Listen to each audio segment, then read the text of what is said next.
What's up, guys? Legacy 404 here, back again. This time we're working on a 38 again. As always, when I get really stoked about something, I immediately start working on it non-stop until things kind of die out. But I'm excited, I'm stoked. I'm gonna be stoked for a while on this 38 project. It is fucking cool.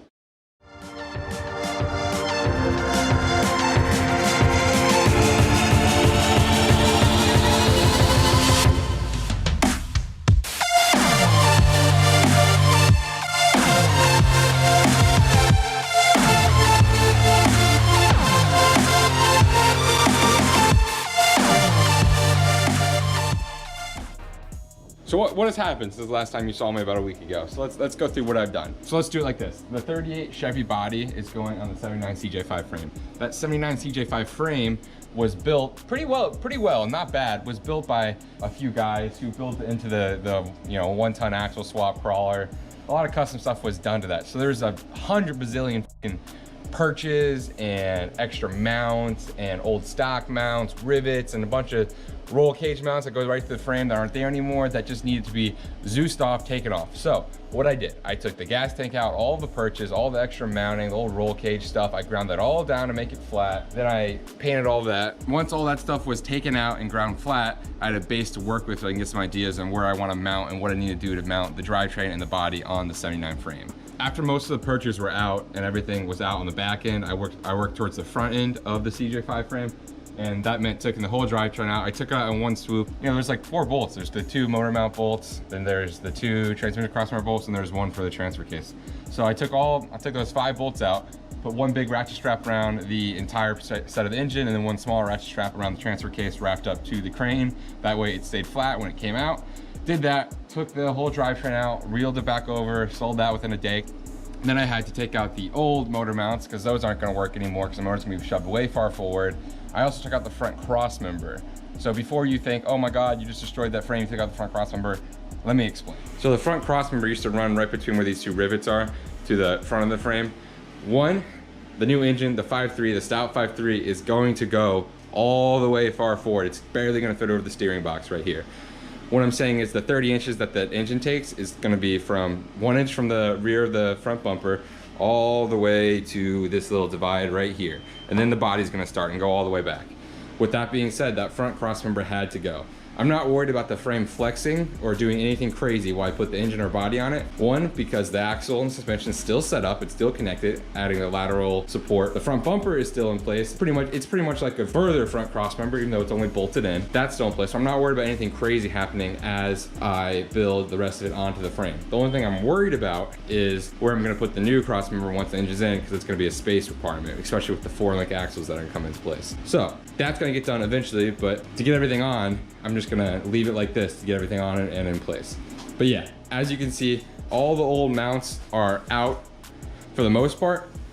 I left some of these rivets, 1, because they don't bother me being here. They're OEM rivets, so it's just like, it's not a big deal to me. And 2, if I really ever wanted to, I could take them out, grind them down, but I don't really need to. These were the old motor mounts used to be. I left this top plate, you know, I figured why not? Why not? Left that the way it is and Zeused everything on the inside.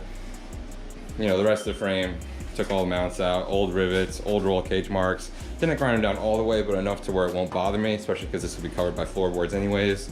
Gas tank was welded in, so that was fun, plasma cutting that out. That was a little scary, but you know, the rear, everything's boxed on the back end of it.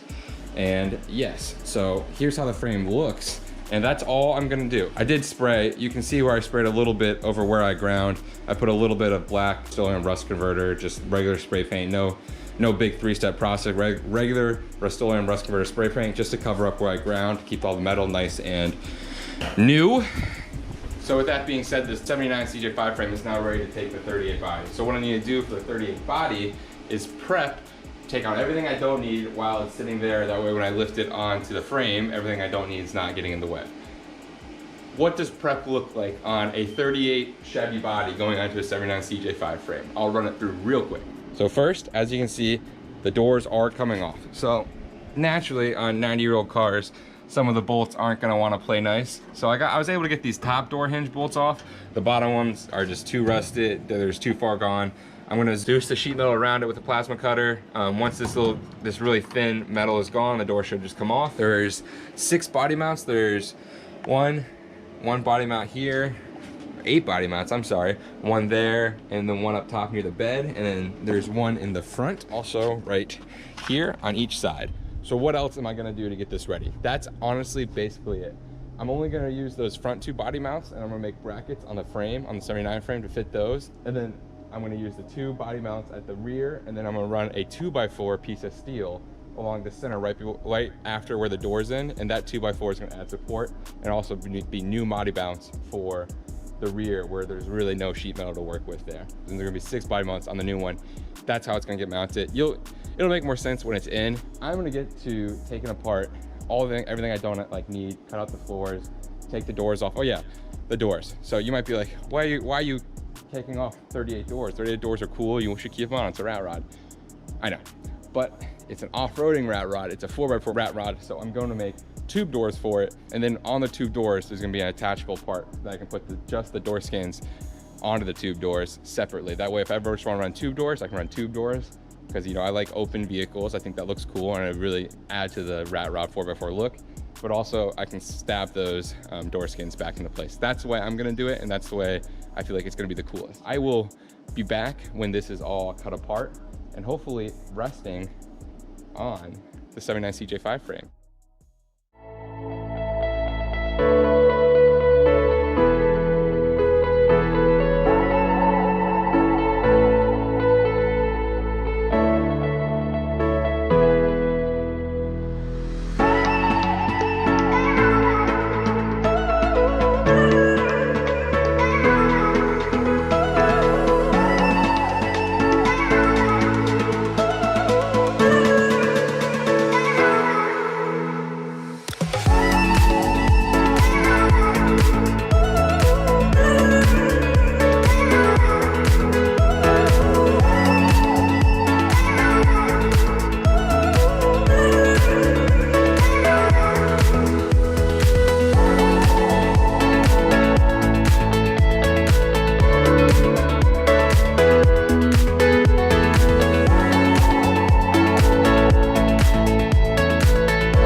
What's up? So body is not on the 79 frame yet for a few reasons. One, everything's already taken out of it at least, and I chopped enough out of it to where I'm gonna mount it, all the mounting bolts out. So this 38 body will theoretically come right off the frame, and I can just have to carry it and put it on there. Until I do that, I wanna have the front mounts welded onto the frame of the 79. What that means is these little perches right here, there's one on each side. Those perches are 36 inches apart at their widest, and the 79 frame is 29 inches apart at its widest. So I need little brackets to come off the frame right here, shoot off the side, and have that 36-inch spacing where those bolts can mount to. Luckily for me, I have scrap 1/4-inch bumper material that I cut the sides off the bumper, and believe it or not, this hole lines up perfectly with the hole on the 38 mounting. So what that means is this little bumper I'm gonna cut to be 3.5 inches. So this little piece, I'm gonna cut this to be 3.5 inches, and then I'm gonna plate the back side of it where it's not plated, and then I'm gonna weld everything into the frame right above where the suspension is, because that is 31 inches right there, and that gives 29 inches for the 5.3. That's plenty of room to work with and play with in the 5.3 area. So I will start building those, fabricating those mounts, and zapping them to the newly painted frame.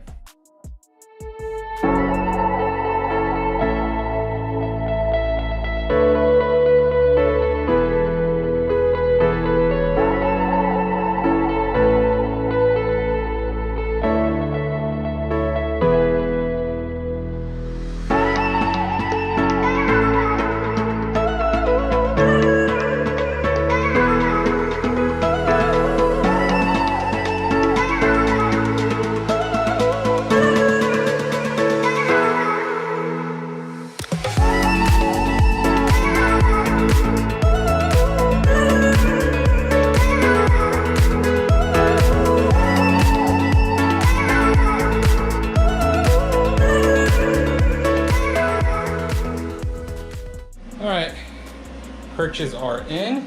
Those should be close enough to fit the body. I hope. I think I did it right. I really do. So those are in. You know what comes up next, right? I know what comes up next. I know what comes up next. I'll be right back.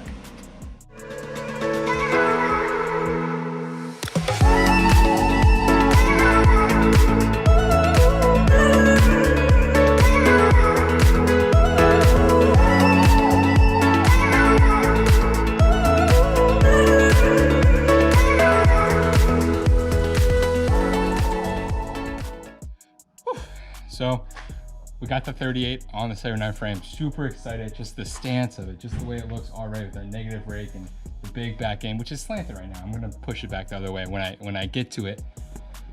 Whew, was that fun. So everything's on the frame. I still have to clean the inside of the 38 body, but I did manage to get the four front body mounts onto the frame of the 79, the ones that I fabbed up, the little L brackets. I got those fabbed up and I got the front body mounts in place on the 38. The rest of it is not in place, as you can tell. I will get to that in the next video where I make maybe the floor, finish the body, clean the inside, I don't know. All I know is that the 38 Chevy body is on the 79 Jeep frame. It's sitting perfectly. There's plenty of space for the 5.3 LS to go on the front, plenty of space on the inside, and lots of room to work, and that's really where it counts, is the work. Thanks for watching. Next time, I'm not sure what we're doing, but it's gonna be fun. I'm gonna keep trying to pack a lot into each one of these videos. That way it's a lot to watch. All right, guys, thanks for watching. Have a great day.